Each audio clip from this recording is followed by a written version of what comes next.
I'm gonna share that shit.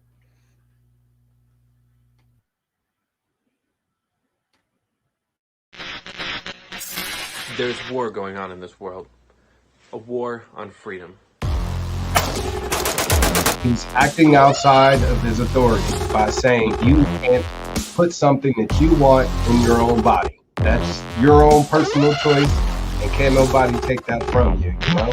You're one of these taxpayers, and these are all your documents, and this is how we're going to rob you. It's fucked up, man. It's more war, it's more spending, it's more debt, and it's less freedom. We don't do that here. Some people think that you can't be radical and pragmatic. This is what we need, is a pragmatic radicalism, not moderation. Hardcore radicalism, but smart shit. It's not sitting in a fucking basement with a bunch of fucking nerds. You don't know shit, and that's the thing. You have to talk to people who think differently than you. Like, his focus is not how horrible the government is, it's how wonderful liberty and freedom are. That's what drives us. People are coming together more and more and more and more as the government has been failing us. We're just getting started.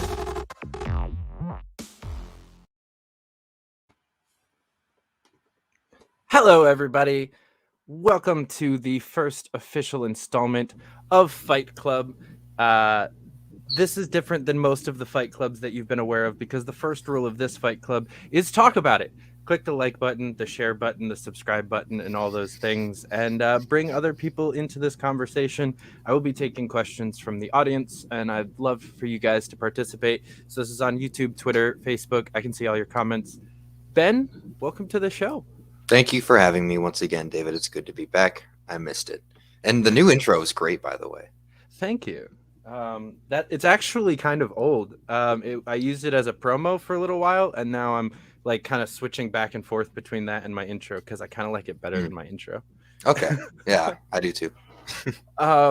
So the point of today's conversation stemmed from two separate tweets of yours that Yes. I disagreed with. Yes. So the first one being Skillet, the disagreement between Skillet and Rage Against the Machines, and Skillet was being based, and you said that they had no place to talk because they're also government rock because they're Yes. bought out. Which label are they under, by the way? I know you knew that fact. And I Warner Entertainment, I believe it's called. Warner. It's the Warner Brothers one. You know? Okay.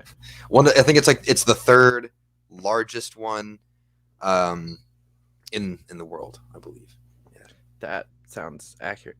And then the second tweet, you said that you have more respect for Nick Fuentes than anyone in the corporate media, which I will say before we say anything else that you did a fantastic job of defending that tweet.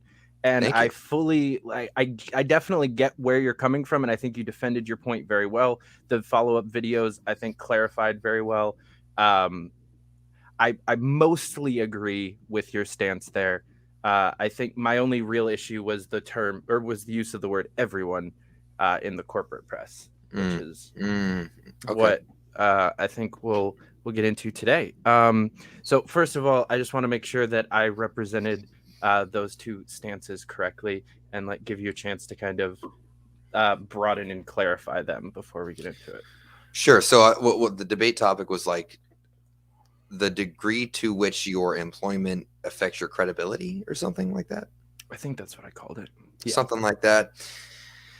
So we both agree that employment can affect your credibility, right? Yeah. It definitely can. Depending on who is paying you money, that can absolutely be a legitimate reason to not support somebody or to, I don't know, think they're a bad actor. In Skillet's case, let's go through that first, I guess. I don't think you misrepresented anything I said, at all. Cool. So at least I used to be a fellow panhead. Skillet was the first concert that I ever went to. Nice. I was 10 years old. It was sick. John Cooper, the singer and bass player, he shot fireworks out of the neck of his bass guitar. It was epic. My 10-year-old brain couldn't handle it. It was great. And they still, they got some great songs to this day that I still enjoy. That whole album, Comatose, is a great album. Agreed. I actually just re-listened to it the day before you made that tweet, which was, I think, why it triggered me so much. Because I spent probably a solid 4 or 5 hours one day just in a YouTube rabbit hole of Twitter music videos, or of Skillet music videos. And I was just oh my God, these guys are based. I forgot how based they were. And then you tweeted that the next day, and I was like, hey, that's the worst timing. Okay, so I'm gonna back up what I said, that Skillet has no room to talk, because they are also government rock. That's an objective fact. They are owned by the third largest record company on the face of the planet, which gives money to Lindsey Graham and the Republican Party in general. They are owned. Warner Music Entertainment is owned by Access Industries, which is its own giant fucking conglomerate that has ties to big oil and Israel and all these awful things. I don't think Skillet, that's Skillet's fault. I don't think that's Skillet's fault. Fake first rule, therefore fake Fight Club. I don't think, when it comes to music, as a musician, I could see myself signing to a giant record label if it was offered to me, and I could continue to make kick-ass rock music. That's what they did, and honestly, more power to them. But, and I'm not saying that selling out, is a bad thing at all. What I'm saying is they're government rock too, and this is just it's the same exact thing as Republicans coming at mainstream Republicans going after mainstream Democrats for not supporting small government or whatever. But this time it's just in the music industry. It's just you got your eagle and you got the red wing and the blue wing, and that's not just in corporate press and politics. That shit exists in the music industry too. It's just a corporate it's a corporate manufactured sort of struggle or disagreement. If some band came out that was signed to an indie label and was saying the same shit, I don't care what their ideology is. They have room to talk because they're not government rock. If you're signed to a smaller indie label, you're signed to a small indie label that's not owned by any corrupt interests that also give money to the government. You are not government rock. So that's what I would have to say about the Skillet thing. They're objectively government rock. So I definitely concede the point that they are in the same camp and of the same kind of clan. I have two questions based on that. First of all, would you say that Skillet has the following and the finances at this point that they could have left said record label and been more, free, less government rock, better based on these kinds of things? Oh, sorry, continue. It looked like you were gonna say no, more. No, you're good. Okay. Yeah. I don't know. It's subjective, the whole when it comes to a musician, what they would consider a better situation is almost always different. A lot of musicians will intentionally go out of their way to never get signed by a major label. The first artist that comes to mind is this rapper called Bones. He's been an underground rapper for a long time, and has multiple huge labels have tried to sign this dude. He refuses to do it, and through that that's helped him gain a solid underground following where he makes his own merchandise. He puts out a fuck ton of music every year, and it works out for him. But that's a kind of a unique scenario. I think Skillet probably does have the resources to be able to say, fuck Warner Music, we can make our own music and make enough money to survive and feed our families and continue doing what we like to do. Pretty likely that they won't see the same level of success that they were seeing while signed to Warner. Mm-hmm. But again, I'm not saying there's anything wrong with being signed to Warner. All I'm simply saying is they had no room to talk. Okay. I said I had two questions, and as I said the word two, one of them flew out of my head. And yeah, this is why I can't smoke weed during streams. This is why I have to drink alcohol during streams instead. I'm actually not really that stoned. I'm about to run out, so I've been easing my way through today. I honestly should probably go actually get tobacco. Okay, cool. I should get my own tobacco so we can be even and on the same like space. Maybe I don't know yet. We'll see. Well, last time I smoked like actual weed on a stream, it was a shit show. I mean, I could probably say the same thing. It would just be all of my streams. Okay, so as far as Skillet goes, do you? I remember what my second question was. Do you see Skillet as kind of the like quote unquote part of like the Republican Party in this context, where they're almost like a controlled opposition, pandering to their base, and not actually on our side at all, and just kind of saying what their fans want them to say? I don't want to speak for them. I'm sure they have their own legitimate opinions that are probably, the ones that we agree with. They probably are opposed to, the mandates and the COVID regime as a whole, on a personal level. I think this is a PR stunt. I think this is like a corporate manufacturing. I think this is meant to, placate their base and get their fans riled up a little bit, because that's their base, is conservative Christians. That's their base. Yeah. Nothing wrong with that. There's absolutely nothing wrong with that. Excuse me, but that's their base. Yeah, I would probably also agree with you on that. That they're definitely that this was more of a PR stunt than a legitimate political stance. Mm-hmm. Because and listen, most things are. I literally, if I can, I have a Breaking Benjamin tattoo. Okay, this band Breaking Benjamin, and they have their own issues. Okay, they have. I literally went to one of their concerts, and they were donating a bunch of the funds they made from this concert to police unions.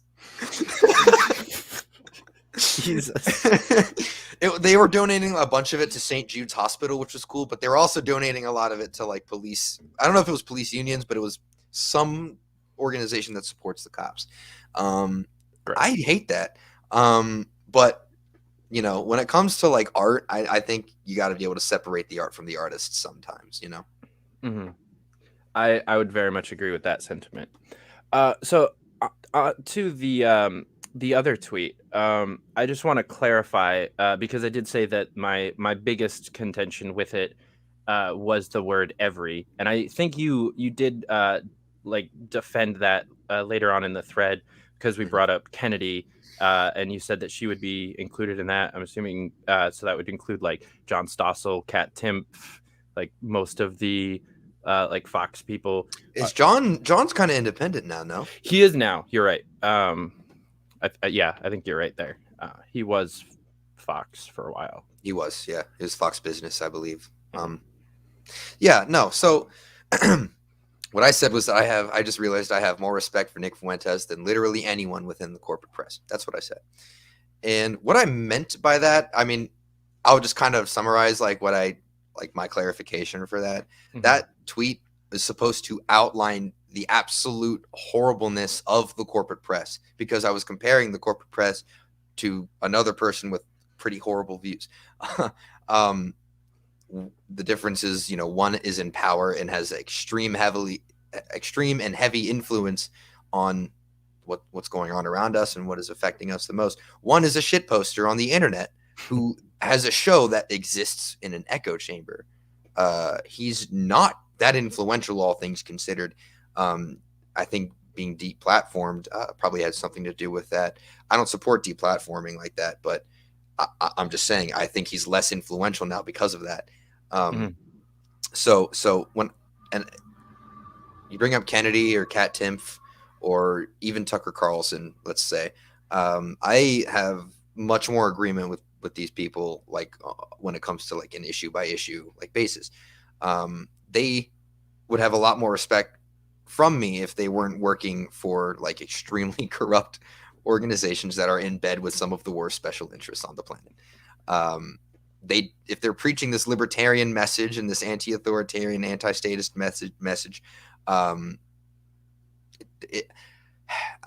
not gonna like say that they're lesser because they're working for Fox or anything like that. I don't think that's accurate, but I think it would command more respect if you left Fox or whatever organization and became independent. I think that would just command more respect from me.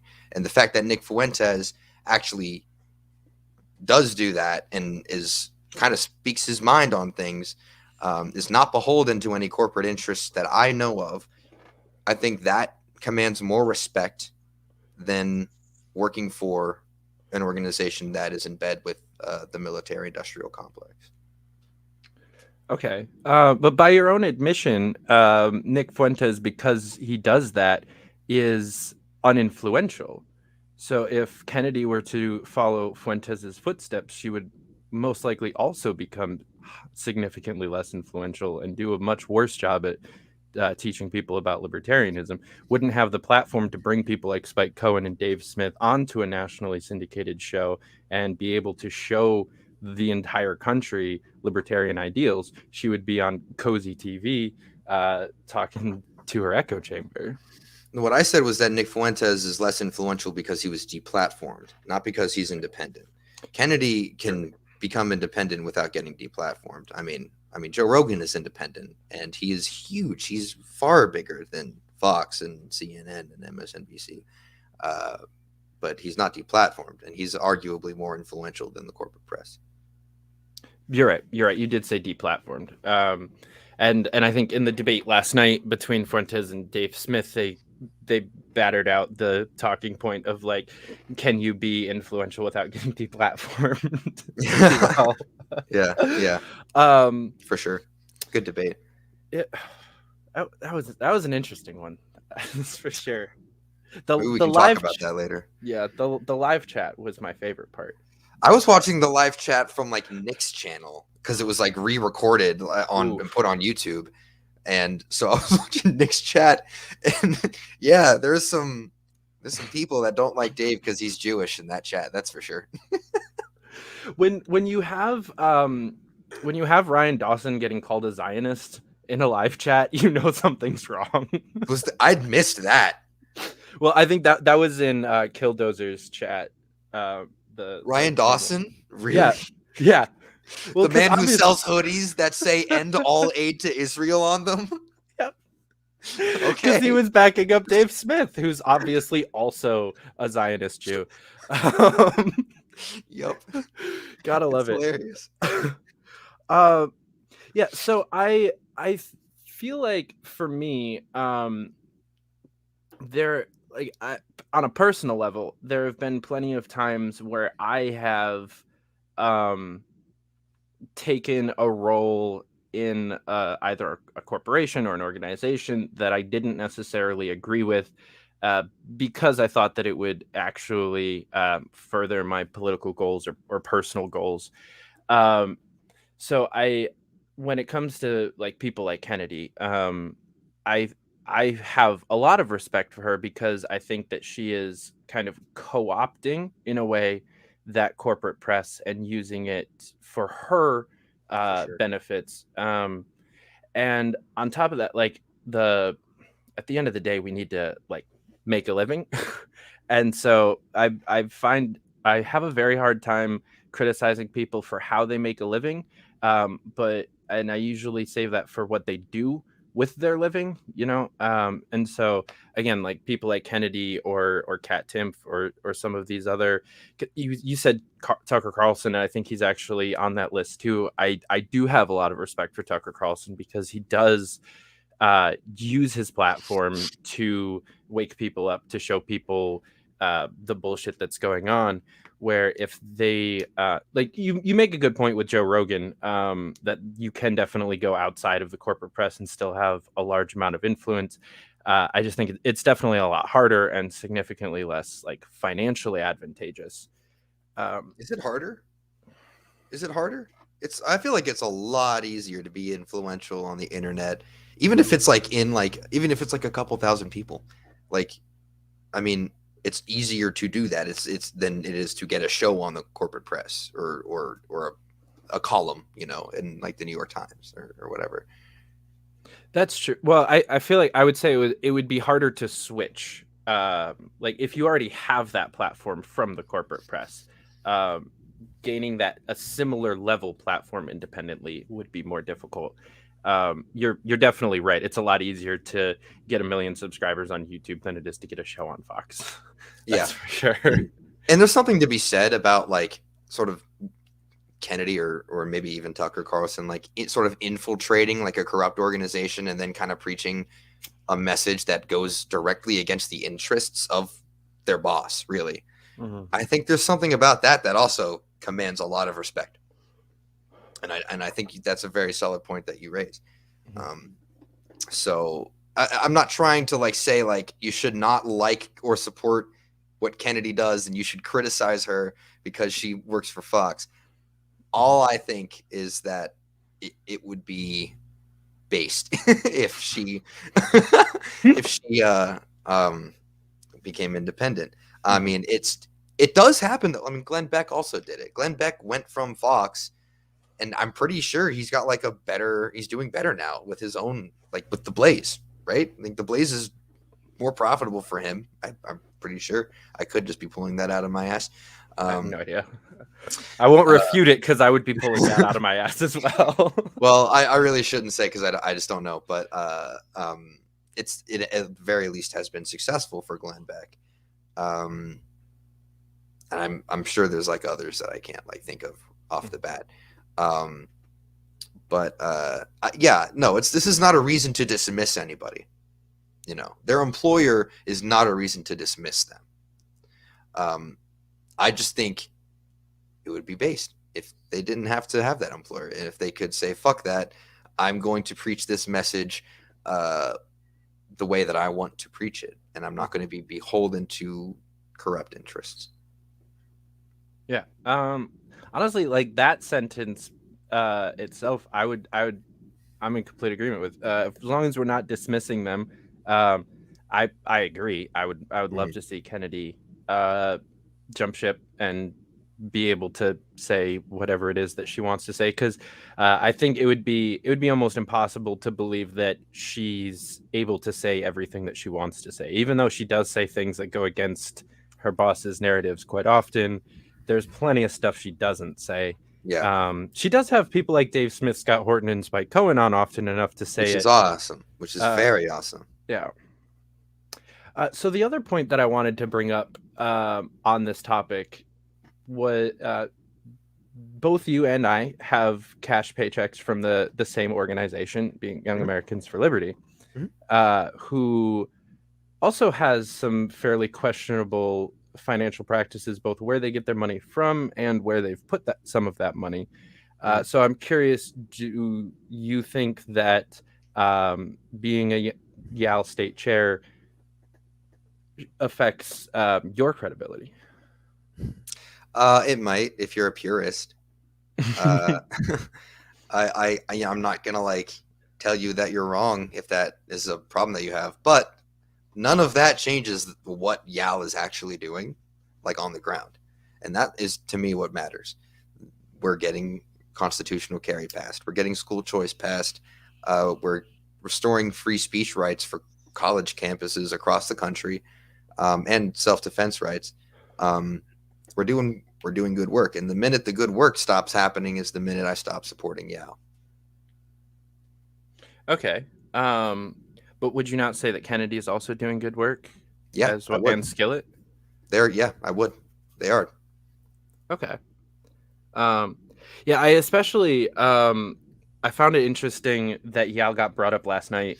Because that was fun. originally he just said Reason and Cato, and I was like, those are terrible examples. Reason and Cato suck.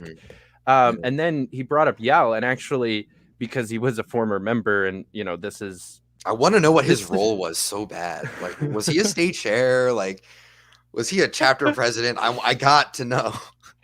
Yeah, I'm also quite curious on that one. And I will make this statement for anybody watching. Like, Yale is not the same organization now than it was when Nick Fuentes was a part of it only a few years ago. Like, there's been quite a lot of changes that have happened over the last few years that make it an almost unrecognizable organization to me personally. I should say that pretty soon I'm going to cease to be a state chair. I'll be becoming a legislative coordinator for Young Americans for Liberty. So my time as state chair is nearing its end, and that's going to be kind of sad, but it was fun while it lasted. Yeah, Young Americans for Liberty is a based organization. To be quite honest with you, I'm not 100% sure who all of the donors are, or who some of the worst ones might be, or some of the great ones. I just simply don't know, and I really don't care. But don't you think that if you hold such strong opinions on Skillet and the corporate press, don't you think you should care at least somewhat? I don't know if I have that strong like opinions on the Skillet thing. Again, the Skillet thing, like the Skillet thing is like still like being signed to Warner Music is not my problem with Skillet in this scenario. Like so many of my favorite bands are signed to massive labels and are total sellouts, like for sure. I don't care. They make good music, and a lot of them are actually good people. I'm sure that, I mean, for real, the Skillet members seem like great people. They seem like dope people. That's probably because they're Christians. Yeah. I don't know. I don't really think I do need to have a problem by that standard, David. Fuck you.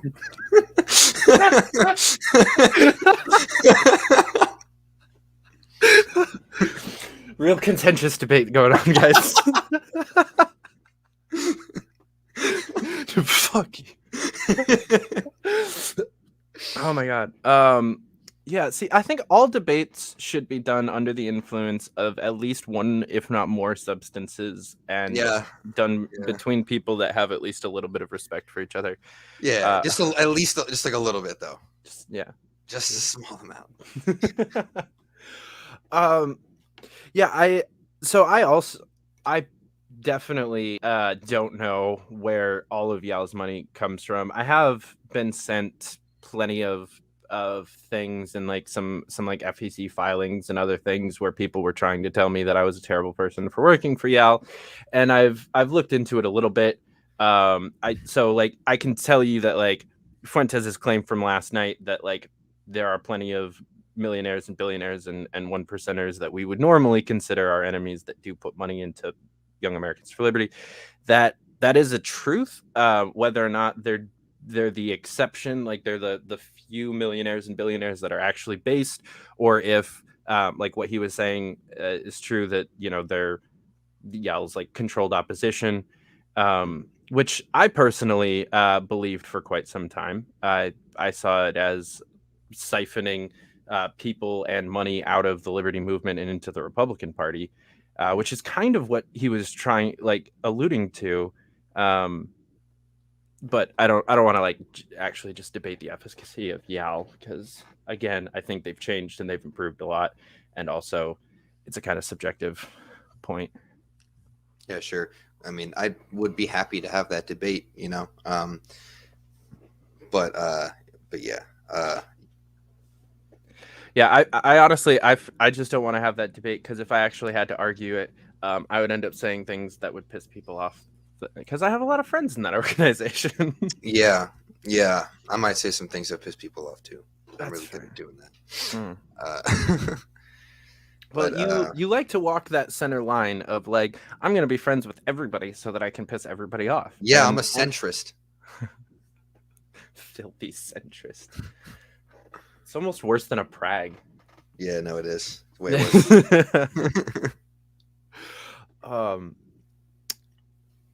Man, I keep losing my train of thought. You said I was walking the center lines of being friends with everybody so I could piss everybody off. That's like not even intentional. I swear to God. I genuinely find a lot to like about most people, actually. At least that we're interacting with on Twitter. I don't really give that much of a fuck if you're coming from the right-wing side of libertarianism or the left-wing side of libertarianism. I think there's a lot of merit to a lot of ideas on both sides, and I genuinely mean that. That's not me trying to be contrarian.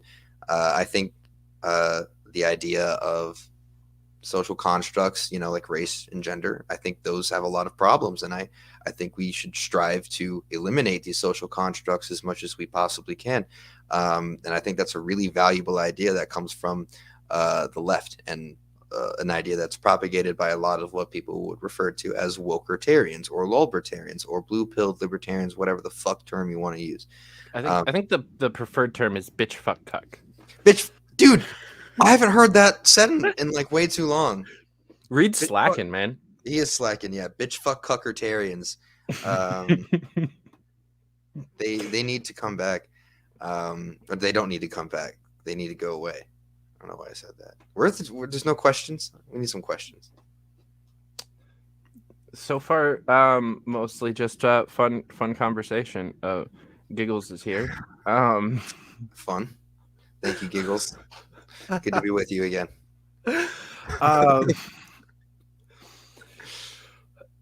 Yeah, so I agree. Be gone the BFCs, which has seemed to be a thing. Maybe it's just because I blocked most of them, and so they're just not on my timeline anymore, and they don't get to comment on my stuff. What I also wanted to say, because I said something from the left that I like, I wanted to say something from the right that I like. And from the right wing side of things, it just seems like people are less spastic and crazy when it comes to who you associate with and talk to. People are more open. People are literally just more open-minded on the right wing side of things in that sense. Like there's less fucks given about who you have conversations with. Like regardless of whether or not you're agreeing or disagreeing with them, there's less fucks given about who you're having a conversation with, and I respect that, and I like that a lot. I'm also a big fan of private property rights and all that. Yeah, I'm with you on the private property rights. I might actually have to push back a little bit on the first part as someone who got burned by a large chunk of the right-wing libertarian movement because of one singular podcast appearance. That was stupid. That was very stupid. Who on the right was calling you out for that? Dave Casey, Josh Smith, Dave Smith. That was most of it that I saw. And their problem, were they saying that like their problem was solely the fact that you went on the show, or was it something that you said on the show? Well, I didn't defend them hard enough whilst on the show. Oh, apparently, which yeah. I still struggle with understanding whether or not all of them actually watched it, because like I defended Josh Smith by name multiple times, and also Dave. I know that Dave actually watched it. I don't know about Josh. I don't really particularly care all that much. But yeah, it was a mixture between that and a couple of hot takes from my Twitter, including Vermin Supreme is better than Lou Rockwell. That also pissed off a lot of people. Vermin Supreme is better than Lou Rockwell. I agree with that. Yeah. I like how this is the debate. Should we keep debating, or I feel like we figured out that that we're actually a lot closer on the actual resolution itself. Because I can pretend to just hate all Skillet fans. All panheads to Gitmo. All panheads to Gitmo.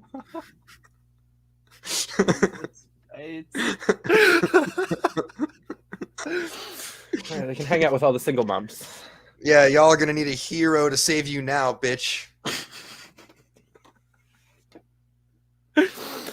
I honestly think that also is one of the reasons why I did push back there, is because I feel like Skillet played a heavy part in me becoming a libertarian to begin with. Really? That's interesting. I made like just the various attitudes of their music. Because I started listening to Skillet when I was like 11. I got Comatose as a Christmas present 4 days before I turned 11. So sick. And like between Comatose and then Awake, and then the one after that, I don't remember the actual name of the album, but it has. You know why you don't remember the name of that album? Because it sucks. But it was the more based of the three, in my opinion, because that had like one of the songs I believe is actually titled Revolution, and there's like a couple of songs that are very like, you know, stand up and fight and like fuck the people that are telling you what to do and like live your truth kind of attitude that I definitely didn't really have much of yet. I was always kind of an asshole and a rule breaker and class clown kind of person, but the actual like the idea that personality trait could actually be a good thing was kind of the first time that I ever really thought that was listening to Skillet's music and being like, yeah, I'm gonna stand up and fight, like I'm gonna be the hero, like that music pushed me down that route, and then it's 4 years later. It's empowering stuff, and it's definitely got like sort of like a rebellious attitude toward it. I think that's why I gravitated towards a lot of music that sounded like that, at the age of 10 and 11 and 12. I think by the time that album After Awake came out, I was like, I had grown out of it a little bit. Yeah, maybe we should run together. That sounds like a fucking great ticket. Yeah. Fite Heckman 2032. You'll be old enough by then too, right? Why does that matter? That's that's a constitutional thing that we should run. We should run with me so we can say fuck that.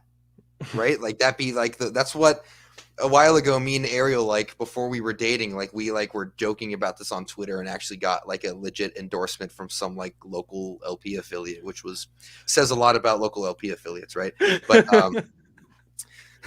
But yeah, like just running running under the age of 35 for president with the message of, hey, the Constitution is illegitimate. So yeah.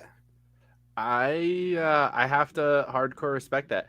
I honestly, I was in an exchange the other day talking about the possibility of a Elon Musk presidential run, and basically made the exact same point, because everybody's like, but he's not an American citizen. He wasn't born in the U.S. He can't actually legally be president. And it's like, so fuck it.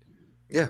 I feel like if he runs for president and gets like 70% of the vote, like, which I feel like he would, or more, like, I feel like at that point we should just, as a nation, be like, oh yeah, that piece of the Constitution was written by racist, xenophobic, slave-owning douchebags that lived in a 98% Protestant, 80% British society that didn't understand what the future was going to look like, and we should just disregard it.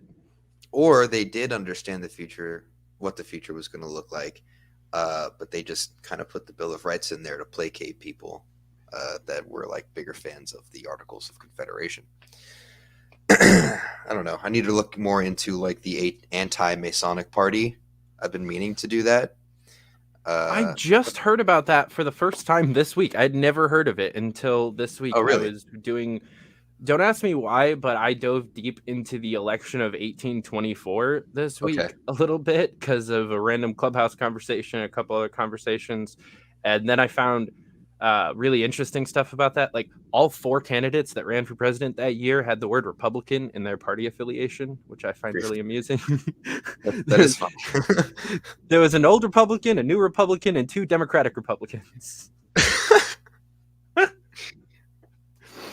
Damn, so much for having a republic, though. Right.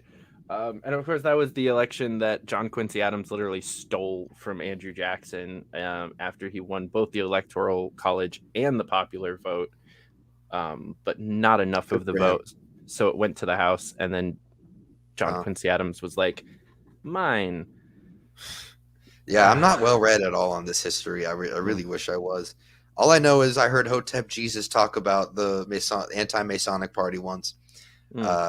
and I looked into it like very briefly, and I really want to look into it more because it seems like there's something to that. Every now and then I like get a whiff of a conspiracy theory, and something about it just sounds a little bit more realistic and intriguing than all the other ones, and that's one of them. I was watching another Nick Fuentes debate today, and he after like quoting from like 3 or 4 different conspiracy theories, he said the phrase, "Now I don't really want to get into conspiracy theories," and I'm just like, bro, your entire ideology is based on conspiracy theories. Yeah.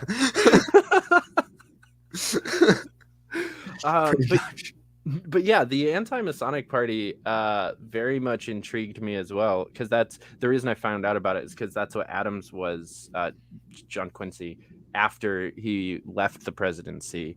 And like I've always kind of hated him as a person, mostly because he stole that election from Jackson, and that like kind of rubs me the wrong way. Shouldn't steal elections. That's bad.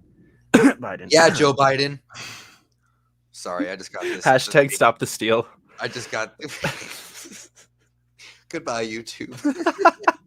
Bro, if they're gonna take my YouTube down, it's gonna be for a lot better shit than stop the steal. Okay. I thought that was like one of the things definitely not to talk about on YouTube, right? That's what I've heard from like the Tim Pool types. That's, you're probably right. I really I don't think that I will have a YouTube channel by this time next year. Dude, are you on Odyssey yet? I'm working on it. So Odyssey, it has some interesting like barriers to entry for using the site correctly. So you have to like break a certain threshold to be able to do live streams, and so I would have to like upload all my stuff afterwards. And if anybody watching this listens to my audio podcasts at all, you know that I don't upload shit in real time at all, ever. I'm terrible at it. I'm like 3 months behind on the audio stuff, and so Odyssey is also actually empty. But I'm working on it, and I'm having Kaufman on the show in like 2 weeks to talk about how he founded Odyssey, so that should be fun. And I feel like at least that one has to be up on Odyssey. Otherwise, I'll be a complete fucking hypocrite. Yeah, that has to be. I like Jeremy a lot. He's a good dude. And I respect what he's been able to do with Odyssey. And he has a role in like the Free State Project too, right? Or is he just like a big advocate of them? I believe he's one of the founding members, if I'm not mistaken. Right. Okay. Wow. I should know that. It's really interesting. I met him like a little over 2 years ago in passing. I met him and his wife, and just like interacted with them. Didn't really know. Like I knew they were talking about the Free State Project, and I was like, all right, yeah, these guys are cool. Like fast forward a year and a half, now I'm like getting called a commie by this dude on the internet, and then I find out that it's like the same person, and I'm like, oh, interesting. Well, your wife is cool. Like, we had a great conversation at the Christmas party. But also, interestingly enough, this is the Sarwark Christmas party that I was at. So, 2019 was a simpler time, guys. Yeah, apparently. I miss 2019. Yeah, me too, man. Me too. I didn't know you. Ouch.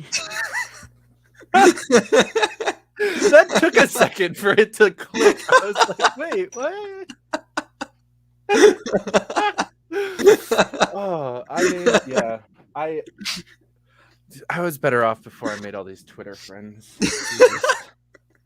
No, for real. I fucking am so glad I like decided to be more active in Liberty Twitter and met you and all these other fucking weirdos. Like, I'm so genuinely glad about that. Okay, I'm gonna get my weed now. I'll be right back.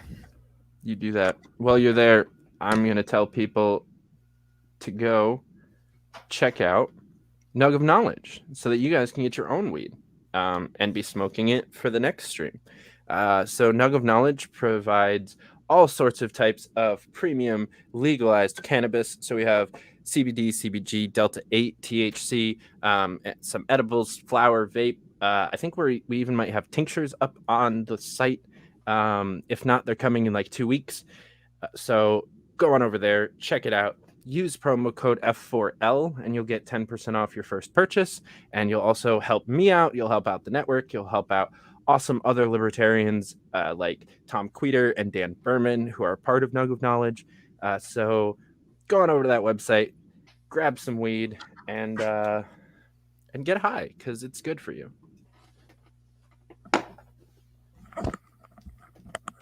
Speaking of which,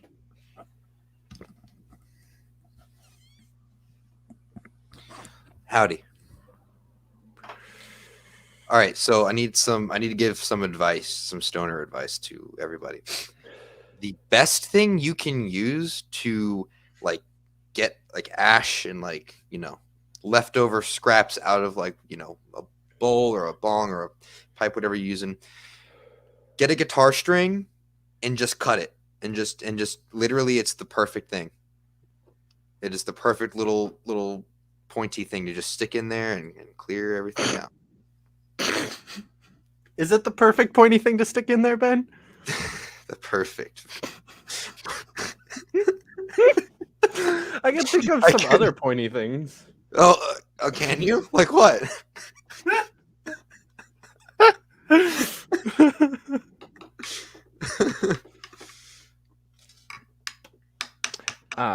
Giggles, whoever told you that is a fucking moron. I had a physician's assistant tell me CBD had no medicinal benefits at a medical marijuana practice. It might, you know, depend on the person, but it has helped me sleep and it has helped my back pain. Yeah. So that guy's stupid. Mm-hmm. And gay. And gay. I was blown away that I don't know if you saw, I posted an article about Kokesh's arrest on Twitter today. And in said article, let me see. I think I can actually bring this. And for those who don't know, maybe we should explain the Adam Kokesh situation.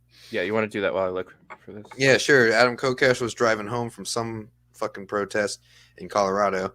I don't know where exactly. Oh, he got pulled over in Seguchi County, Colorado. I think that's how you pronounce it. And was charged with possession and intent to distribute magic mushrooms, psilocybin mushrooms, and is currently in the Seguchi County Sheriff's Jail or Sheriff's Jail, some shit like that. So if you want to know how you can help and what you can do, head on over to Twitter or go on YouTube or Odyssey or wherever, type in G.I. Mary Jane, and she'll basically have an email and a phone number up that you can contact if you would like to see Adam free. So I would encourage everyone to go do that.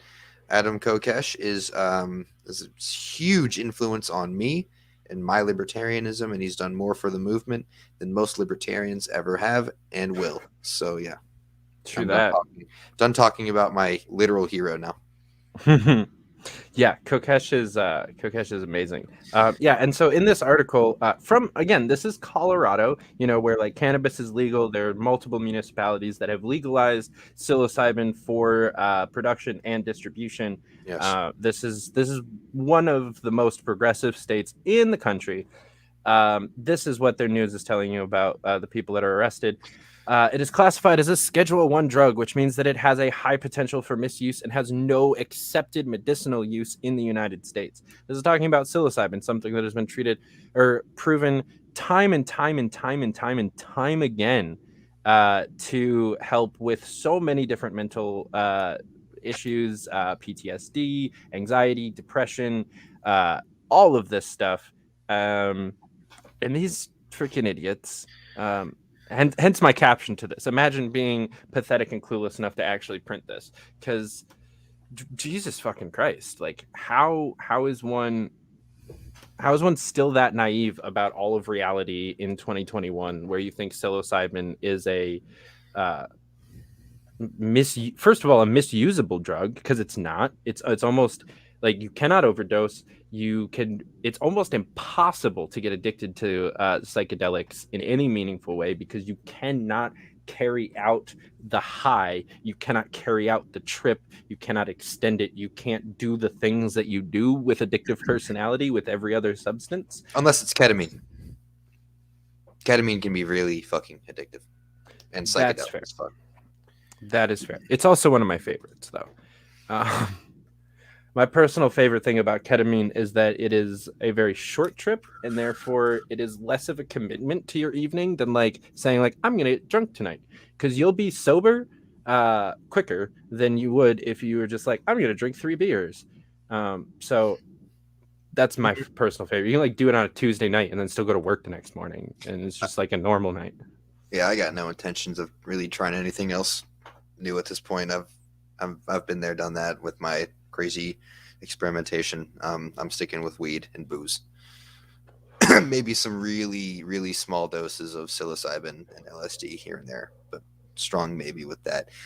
When you have elected Republicans like Jeff Shipley out there, like arguing in favor of shroom legalization, and you're still out here calling it deadly, something's wrong. Something is seriously wrong. Yeah, no, I don't think anyone's ever died from psilocybin or psilocybin overdose, have they? Not that I'm aware of. Like, I'm pretty sure. You know what's funny? What started sort of my like awakening when it came to illicit substances in 8th grade during my health class, the drug unit came about, and it was time for everyone to do like their own like presentation on a drug that's assigned to them. The drug assigned to me was psilocybin mushrooms, and so I did my report about psilocybin mushrooms, and literally just through the research that I stumbled upon, being like a dumb kid that didn't know anything about mushrooms going into it, everything I was able to find was basically being like, yeah, these are the safest drug like out there, and there's actually a lot of good stuff here and a lot of unknown stuff here. It's not as, scary and dangerous as like it's made out to be. There's a lot of propaganda, and my report kind of reflected this, and my teacher made me end it like early. I still got like a decent grade on it, but like he wouldn't let me finish it. And then he like got up in front of the class and was like, despite, what you just saw, mushrooms are still bad. It was quite hilarious, and that moment has always stuck with me. And it was mushrooms. It was mushrooms that really, really kicked that off. And the fact that people are in Colorado of all places. Well, I was in 8th grade, Patricia. But Patricia says you can't do the report without trying the drugs. I'm not gonna. No fucking middle schooler should be doing drugs. Okay, of any kind. You heard it here first, guys. If you're in 8th grade, don't do psilocybin. Don't, like, seriously. For the record, everybody, if you're on Facebook or YouTube, I posted the link to my interview with Jeff Shipley, who Ben just mentioned, where we talk about in quite length why psilocybin should be legalized from a conservative Christian, like nuclear family loving Republican stance, which I found awesome. That was one of the weirdest, most unexpected, most enjoyable interviews I've ever done. Just because like I knew he was pro psilocybin legalization, but I thought it was like from a more libertarian argumentation style, not like the almost spiritualist Christian kind of thing. And he was like going into like all this other stuff about health and other like herbs and supplements, and like he was going off on like the benefits of it, not just like why it shouldn't be illegal. And I was not expecting it at all from a Christian from Iowa that's an elected Republican, and he blew me away. He taught me a bunch of stuff I didn't know about like various things that we put in our bodies normally. And I'm like, dude, this is fun. I want to talk to him like so bad. I briefly spoke to him at Revolution. It was nothing special. I really wish I could have talked to him more. He unfollowed me on Twitter recently during like the police and homelessness thing that went on a few weeks ago.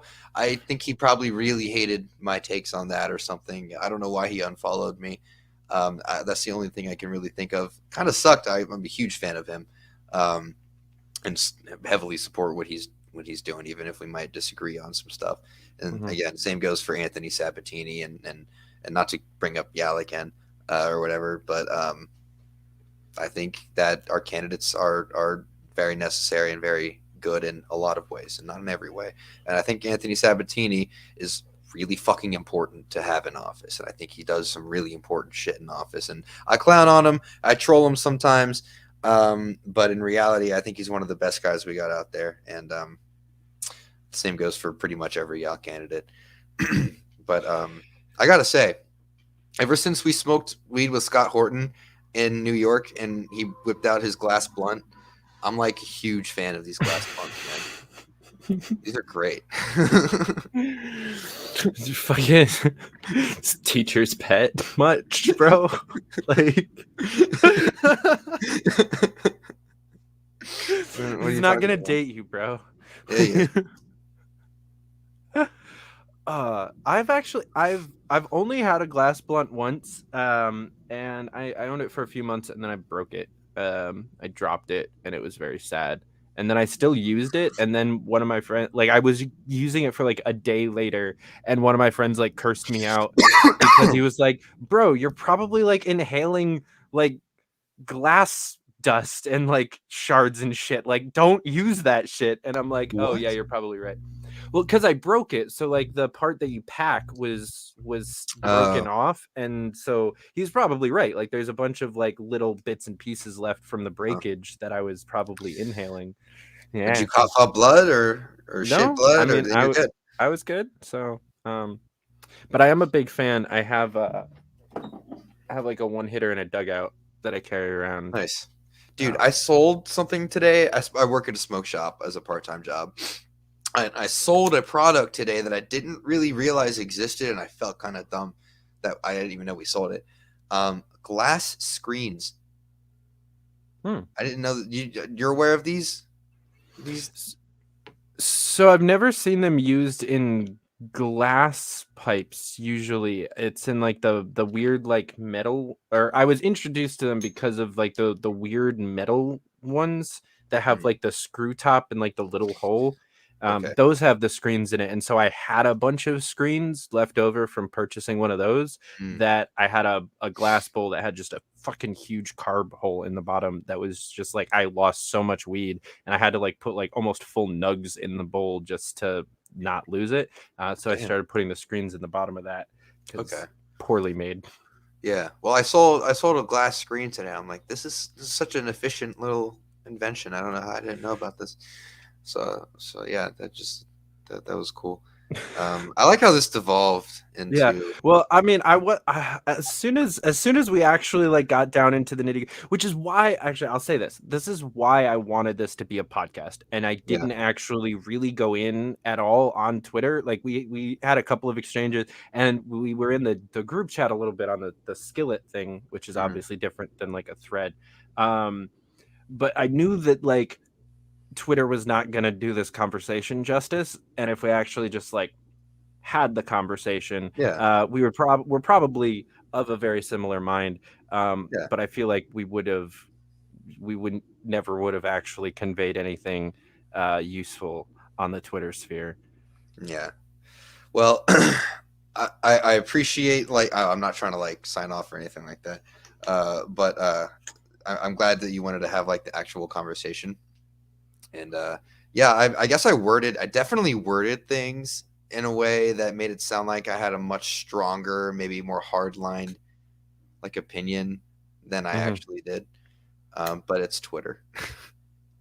You know, that is kind of the name of the game. Yeah, it is the name of the game. That's a good way to put it. It is. It was weird. I think I texted you about this, but I actually won a debate on Twitter today. Someone said, "You are right." Yeah.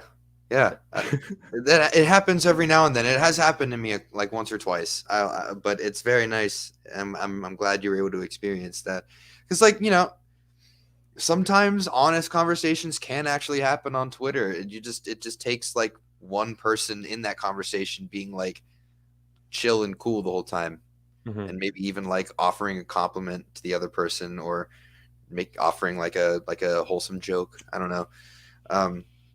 It's pretty easy to de-escalate things on Twitter, I've found, actually. I will say that often I can claim and pat myself on the back and be like, I'm usually the one that's like trying to keep a level head and like throwing out the compliments. I was not today. I was just like, you're a fucking moron, bro. Well, I tried to start out because I'm friends with, for clarification, those watching, this was an argument with Black Mutualist, who is a friend of mine who I've hung out with in person. We broke into a water park together. Like, we've got some like adventure bonding. In real life, he's a good dude. And on Twitter, he doesn't, I don't know. I don't endorse his tweets, but I endorse Ramon, the person, in real life. Agreed. It was a very interesting conversation over semantics mostly, which I'm glad I dipped out. I went to a men's breakfast at my parents' church this morning, and so there was like a solid hour and a half of the debate that I missed, which didn't move anywhere that entire time. It was just him and one of my followers arguing over semantics about basically that whole stretch was like, are right libertarians always? Like, is that Venn diagram a circle or not? Was basically how the debate was. And it was, because Ramon was arguing from a philosophical standpoint and the other guy was arguing from like a grammatical standpoint of like the adjective doesn't change the noun. A right libertarian still has the word libertarian. Clearly they're still libertarian. Yeah. And they were just like way over in these two different worlds, arguing like two different types of things. And I'm like, guys, can we just get back to the point that like Dave Smith is a libertarian and Nick Fuentes isn't? And like pretty much the world can agree on that. I mean, I know that plenty of people would disagree with me when I say Dave Smith is a libertarian, which I want to make that stance very clear to anybody watching. Like, that is a fact. Stop this argument. But no one in the world, except for apparently Ramon this morning, would argue that Nick Fuentes is. Like, no, yeah, what? That's insane. Was, maybe. Openly was. But also is now openly a statist. That's like a hard understatement. But he's a statist. It's very clear. If you just watch like a couple minutes of like any segment he's done, that's fairly obvious. Which I've not. That was the only amount of Nick Fuentes content I had ever consumed at the time. I've watched 2 very short clips from various interviews, and then I watched the clip that went viral like last week about him being a virgin. Yeah, that was great. That was very great. I loved that. No, I have to say his actual show, like America First, I have seen a few episodes of it. It's funny. The dude's funny. Like, I'll say that. The dude has a sense of humor, is a good sense of humor. But he also says a lot of horrible bullshit. So, you gotta like weigh those options, I guess. I'll ask you a random question since we're not really debating anymore. Right. Do you think that debate did any good? Did any good? Yeah. That's a broad question. But I don't know. There were actually, so I'm glad I watched it from like Nick's channel, in a way, because like it was just screen recorded or whatever and then re-uploaded to YouTube from Nick's like Odyssey channel. But the chat, there were actually some people in the chat that were like, "This guy's making good points, and this is based." So did it do good? Maybe it changed a couple groupers' minds. Who knows? That would be nice. It seemed that way. It seemed like there were like at least a small handful of people in that chat that were like fucking with it. Everything. Then I would say the answer is yes. I wasn't watching his live chat, and I was watching the main one, and it was. I wasn't always watching it, so about 25 minutes in, I got off of Odyssey and started watching it in a Discord server with some friends. And then I was texting Reed, about it, and he made some comments about the live chat. So I opened Odyssey back up, still in the Discord server, just had Odyssey like muted, and just so I could see the chat. I didn't really participate much, but just because like he told me, he told me that they were calling Ryan Dawson a Zionist, and I was like, I have to get into this. Like, I'm curious. And the one other thing that I'll say, That's so funny. explicitly on last night's debate and the live chat, Angela McArdle was in that live chat from start to finish, and was a fucking champ. Like, I did not see a single thing that she said that I disagreed with. I didn't see a single misrepresentation of libertarianism or like a bending of the knee to the people in the chat. Again, like, I wasn't looking at all of it, so maybe there was some of that, but she was just a fucking champ in there, arguing like sound arguments against like some bullshit, like especially Nick's point about like libertarians don't get banned from Twitter. Like, the live chat was on that for a solid like 15 minutes after he said that. And like, obviously, again, Ryan Dawson was in there, who got deplatformed in 2005 because he was saying things against the Israeli state. So like, clearly we get deplatformed too. We literally got deplatformed first. Yeah, the first person I thought of when Nick said that was Ryan Dawson. That was the first person I thought of was Reed, because I was like, yo, my boy just got zucked like 2 weeks ago. Yeah. That too. But that wasn't for saying anything libertarian. Actually, that's a lie. The first thing that I thought of was Joe Jorgensen's fucking campaign staff that got zucked during the 2020 election. There was a solid like third to half of her national team lost their Facebook accounts within a week of each other, like 3 months before the election. Oh, that's a thing that happened.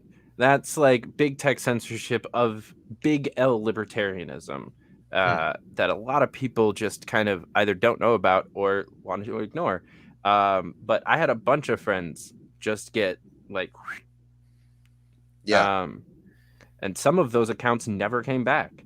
Like, and we're talking like main accounts that people have had since they were in middle school. Again, like officially associated with the campaign, like people whose accounts were like tied to the campaigns, like ad manager account, like, you know, very easily identifiable as part of a presidential campaign, just gone. Because like awesome. They were in like boog groups or something like that. Oh, well, that explains it. I mean, that's fucked. So, it's fucked. Yeah, no, libertarians are getting deplatformed. Sorry, Nick, but we are. I don't know. I think it was. I think it was like a good debate, though. I'm not gonna lie. I don't think Nick is a bad debater by any means. I think he argues his position fairly well. Actually, I think his critiques of anarcho-capitalism were somewhat strong, but I think just Dave's arguments were definitely far stronger. Mm-hmm. Yeah, I have some critiques of what Dave was saying. First and foremost, how much he leaned on the "you just need to read more, bro" argument. I gotta admit, I was having a problem with that too. I was like, he's bringing up the books too much. Nick's chat was responding so poorly to that. Like, I think, and which I think kind of says something I think is kind of important to note. I think every time Dave mentioned a book, this chat just started spamming book emojis and just people in all caps saying book. It was kind of funny. That's hilarious.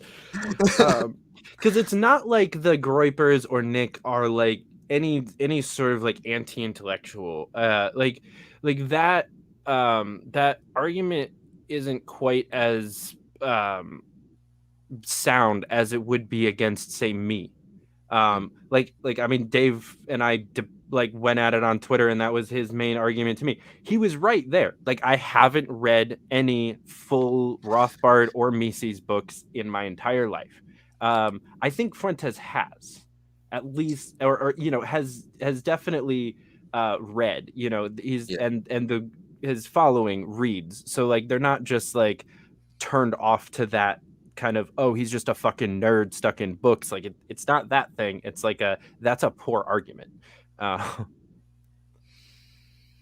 yeah, I had a But- response to that, and I forgot what it was. Don't do drugs, kids. But I do very much agree that Dave won that debate. I think for me the final like deciding factor, or like when I think it really went to Dave, Nick was not only unable to counter Dave's point, he literally ended up making it and justifying genocide. Yep. Oh, I remember what I was going to say, actually. The book thing. I don't know if every time Dave busted the book thing out, he even meant it as like an argument. It kind of came across like just a sincere, just like suggestion. Like, hey, you should read these. They're good. There's some good stuff in here. I don't know if he was like trying to use that as an actual argument. But it came across that way. It definitely came across that way.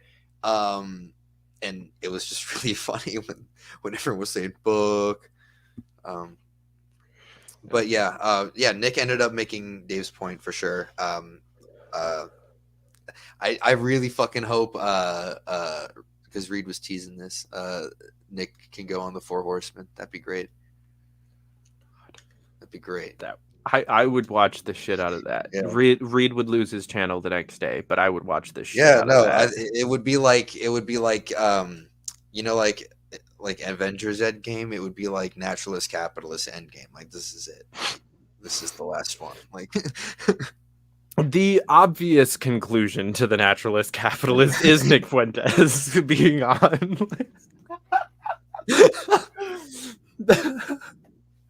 Brianna's gonna watch this and be like, "That's the best thing David said all episode." Yeah. Probably. Just kidding. I know she doesn't watch my show. Damn. Oh well. Honestly, like I don't blame She's the out. good friends of mine that don't watch my show, because like she's known me for 5 years. She's heard me talk a lot. I wouldn't go out of my way to listen to someone that I've been friends with for 5 years and debated political philosophy on almost every topic possible multiple times. Yeah. It's like she knows what I'm gonna say. We all have that person that knows like all of our arguments inside and out at this point, and they're just still unconvinced. But yet we still go at it, you know? We still go at it fiercely, even. Love her to pieces. But I still don't understand the anarcho neoliberal thing. So I actually, it's weird because I was really turned off by that when she first brought it up too. I was like, ew, neoliberals are like Elizabeth Warren and Joe, like what Joe or Kamala Harris were like what come to mind for me when I think of neoliberals. Yeah. Same. Apparently, like I don't know it. I don't know what happened because I don't pay attention. I've never really paid that much attention to the term, but apparently I'm wrong now. Okay. Because they care mostly about it's basically to simplify, it's a movement for like just the social half of libertarianism. Oh. Okay. Is kind of is a very simplified version. So like ending the war on drugs, ending mass incarceration, like fixing, reducing regulation to like open up various like housing and like healthcare. I do believe they support single payer healthcare. But I'm not even totally against that personally. I found like there was a little card actually. I'm gonna. So then how is she an anarcho? How can you be an anarcho neoliberal if neoliberals support state-run healthcare? I feel like it's I feel like it's like a timeline, kind of like neolib to anarchist timeline, you know, how for the Like it's an incremental step. It's like so from this we take power away from the corporate interests in healthcare. We transition to just a government sort of publicly owned healthcare, and then from then, do they think somehow it'd just be easier to dismantle it from that point? I mean, I would even personally agree with that, and I think that a lot of libertarians would or actually argue similar things. You know, we talk about that if we can like get government out of things and get you know, if we could just end the war on drugs, it would solve all of these other problems, right? Like we talk about that a lot, about how, you know, if we're returning power to the people in various ways, like eventually as that balance starts to shift back, it'll hit a critical mass, and you know, the rest of the reasons why people like why that needs to shift back, I think will be easier. I feel like it goes both ways. You know, you can either like end occupational licensing tomorrow, or you can end like the drug war tomorrow, and they would both be like extremely beneficial and end up helping to undo the other one in the long run. Okay, I guess I fuck with that. I would have to like do some more reading on this topic in particular. It's just an interesting concept that when I hear the term neoliberal, the first thing I think of is like basically like neoconservatives, but a little bit more socially liberal. You know? Yeah, that's also what I thought. Like you're still like war hawks, especially like they're just cooler with like the gays.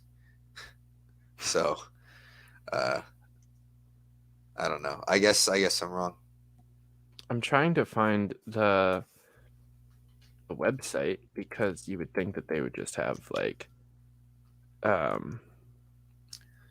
wait, I think I have the card in my wallet from the event, actually. I might be wrong about that. Let me check.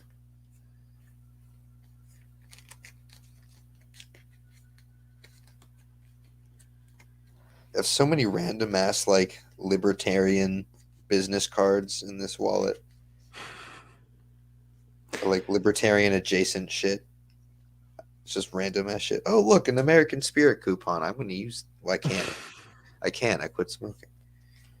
Oh, congratulations! Thank you, dude. I'm on day. Yeah, I'm on almost on day 10. It sucks. It sucks a lot. It was a guitar pick that I lost a long time ago. Okay, I'm on the website. I'm trying to find their like what we believe in. You would think that they would have like a platform, especially if Brianna is associated with them at all.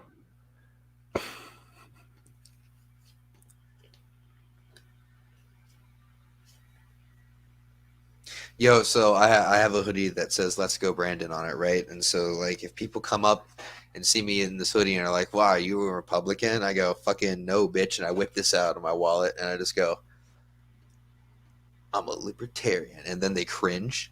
And then they go, "Wow, I'm never fucking joining that party, you fucking idiot." I feel like that's the correct response.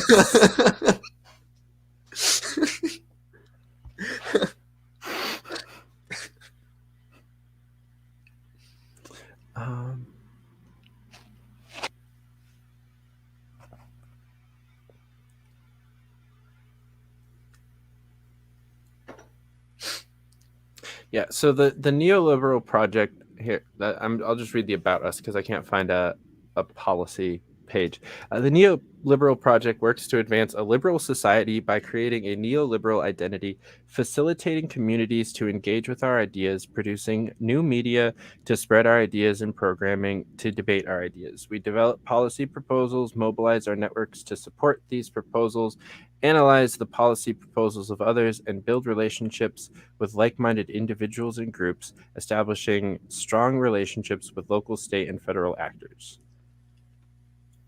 that's the group.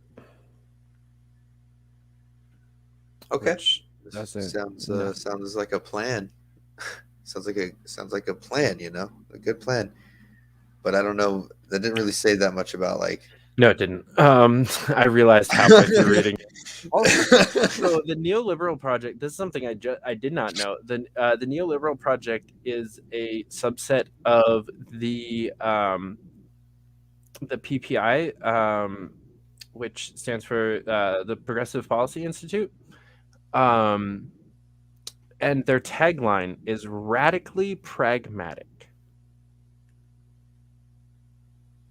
Huh. Which, given my intro for this episode, I kind of dig. Uh-huh. Yeah. Like that video is saved as Pragrad is what that's called. So, okay. So I gotta personally love on that one.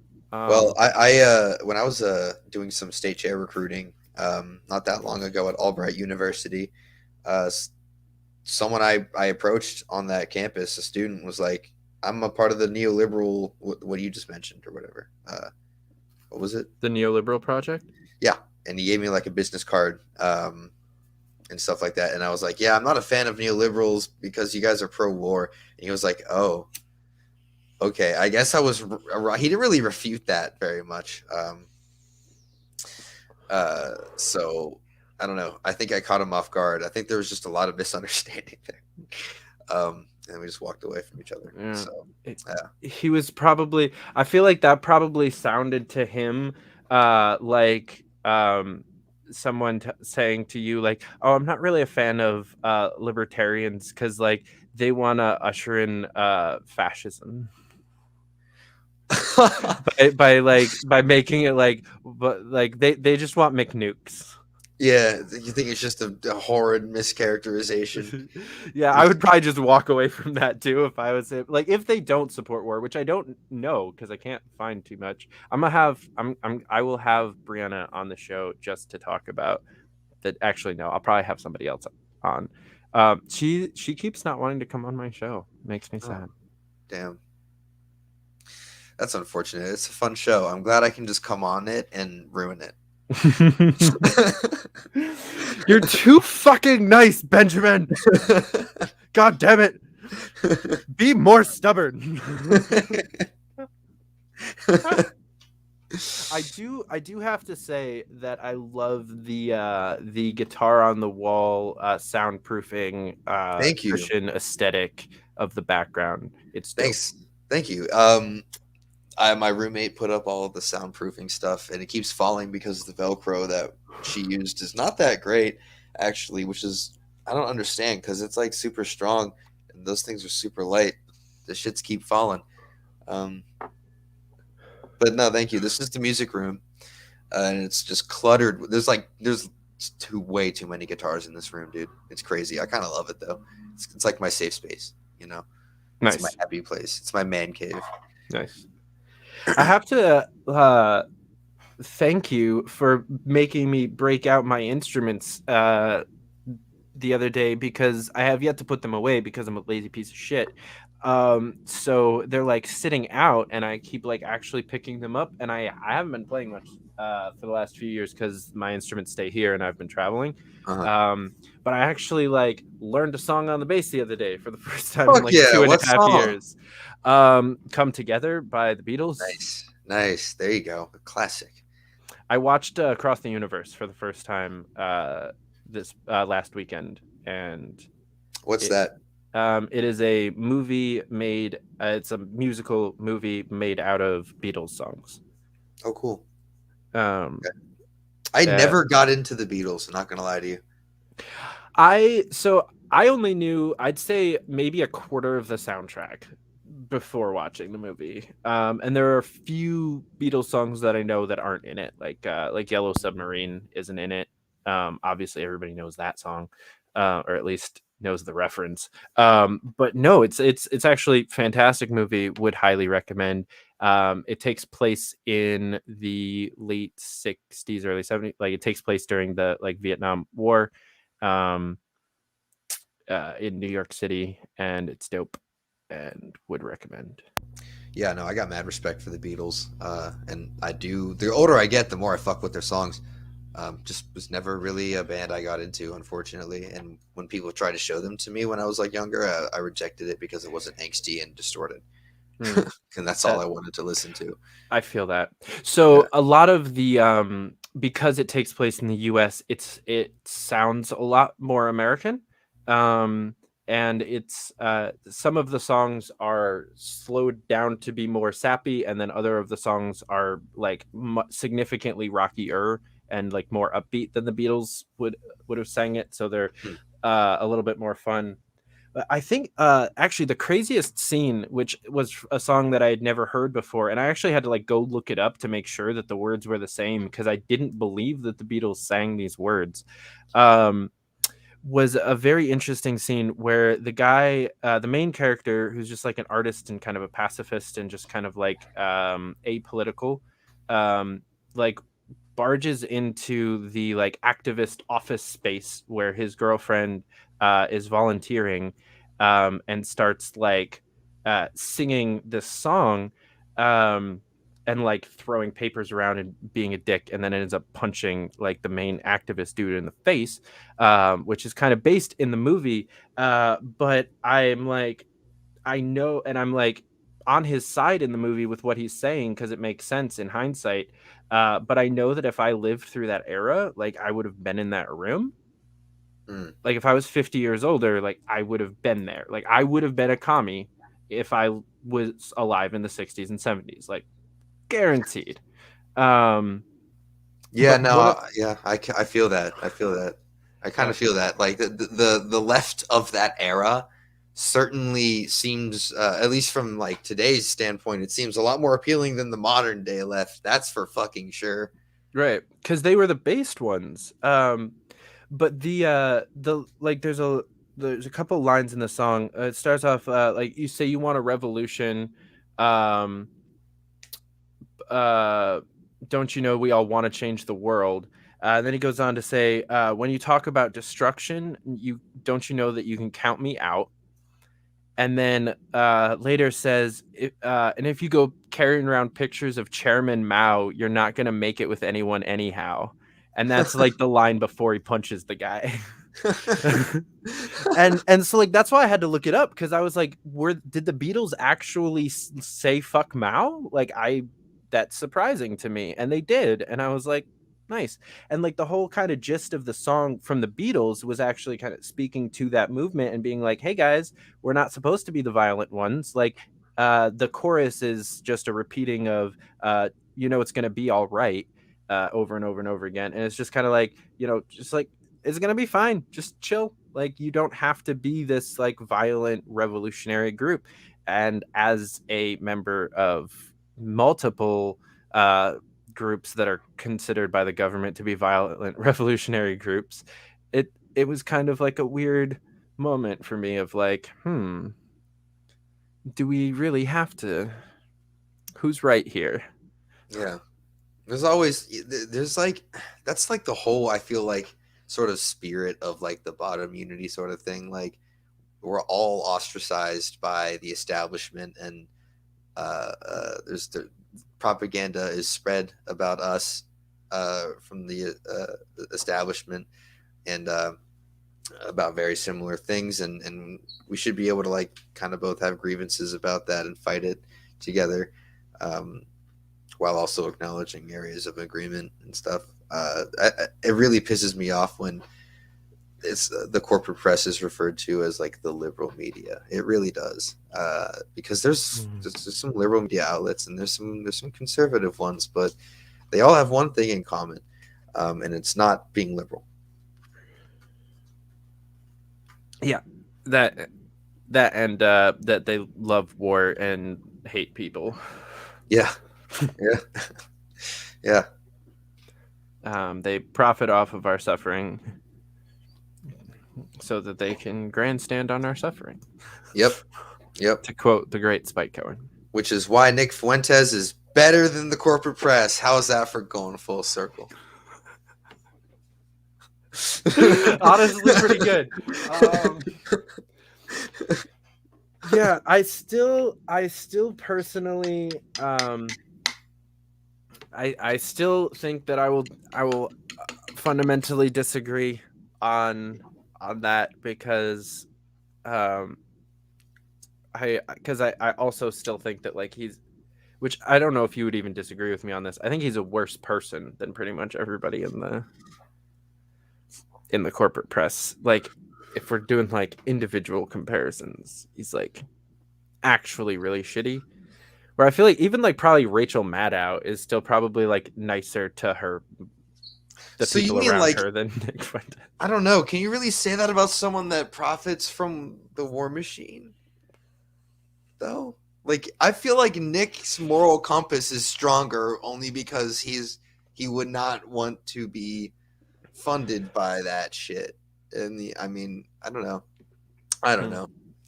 I mean, that Elon Musk is also funded by the war machine. Yeah, I fucking hate Elon Musk. I'm not a fan of fair. it.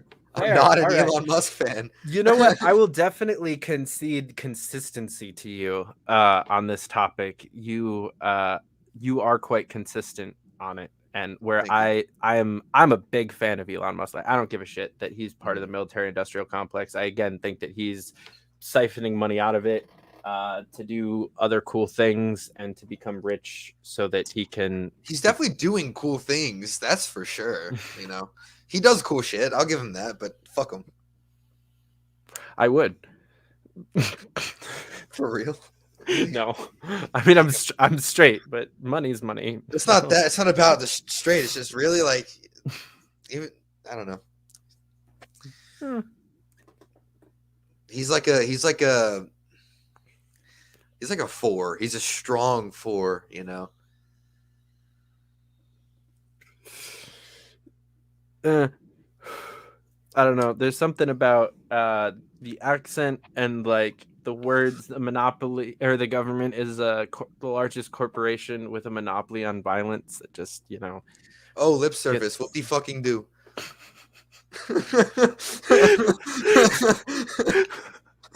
Hey, we're talking about sex. Lip service is a good part of that.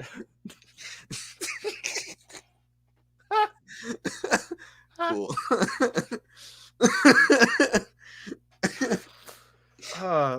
So guys, if you want to be this retarded, go to nuggofknowledge.com and get some cannabis so that you can get high and then get on a podcast with your good friends and make asses of yourselves. It's a good time.